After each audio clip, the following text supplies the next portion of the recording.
Hey everyone! Today I'm going to be talking about oxymercuration-demercuration. In the general reaction seen here, an alkene combined with a mercury salt and sodium borohydride turns into an alcohol. The first step is that mercury will attack the double bond, forming a mercurinium ion bridge and losing an acetate ion, going from 2 to 1. Then the oxygen nucleophile will attack the most substituted carbon in this double bond to open up the mercurinium ion bridge, resulting in the third step, the transfer of hydrogen to the solvent water molecules. The fourth step is demercuration, which reduces the organomercury intermediate with sodium borohydride in basic conditions. So oxymercuration-demercuration follows Markovnikov's regioselectivity rules, meaning that the hydroxide will attach to the most substituted carbon and the mercury will attach to the least substituted carbon. The secondary carbon in this 1-butene molecule will be more substituted because it has more substituent groups attached to it. The primary carbon would then be the less substituted carbon.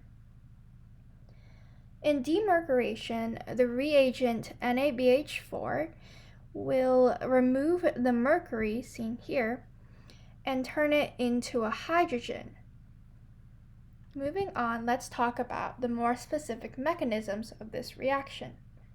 We can see that the alkene is a nucleophile. Mercury to acetate can dissociate into both mercury acetate and an acetate ion, which means it can be a positively charged electrophile. The nucleophile will then attack the electrophile, turning it into an intermediate. This intermediate has 3 resonance structures, seen here.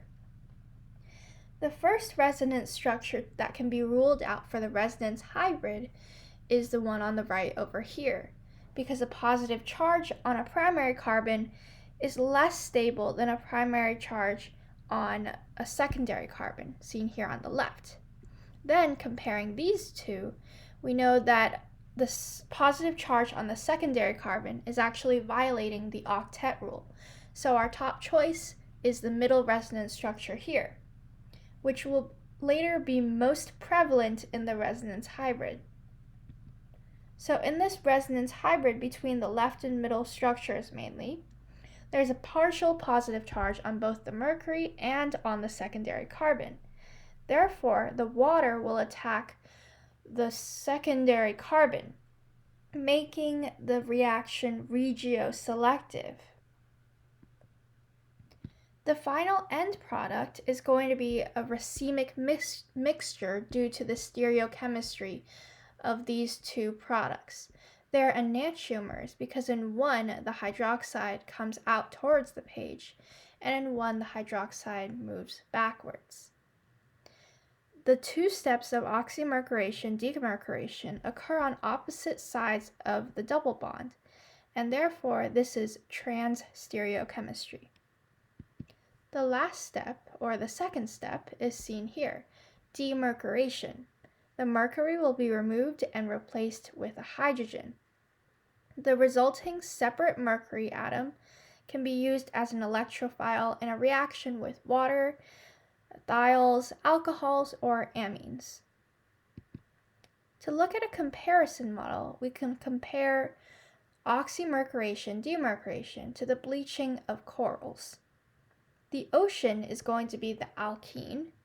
The submerged rock that the coral is growing on is going to be the mercury salt, and the pollution is the sodium borohydride. When the mercury salt is added to the alkene, or the rock is added to the ocean, coral polyps attack the rock, growing based on their attachment. This is like the mercury attacking the double bond in the alkene and forming a mercurinium ion bridge. Then the pollution causing the coral to bleach is like the sodium borohydride, reducing the intermediate. In both the coral bleaching and the oxymercuration-demercuration reactions, Two factors, the mercury salt and the sodium borohydride, are added at once, but one of them must react with the alkene first in order for the product of that reaction to react with the sodium borohydride. Lastly, we can talk a bit about predicting the products of oxymercuration-demercuration reactions. This reaction is used for hydrating alkenes to form alcohols, and it is essential because strong acids are not required. To predict the products, like we talked about earlier, we have to look for the most substituted carbon and attach the hydroxide to it, and then look for the least substituted carbon and attach the hydrogen to it. Make sure to remember that there is no rearrangement in oxymercuration-demercuration reactions, and the least and most substituted carbons both must be in the double bond present. If you'd like to pause the video, go ahead.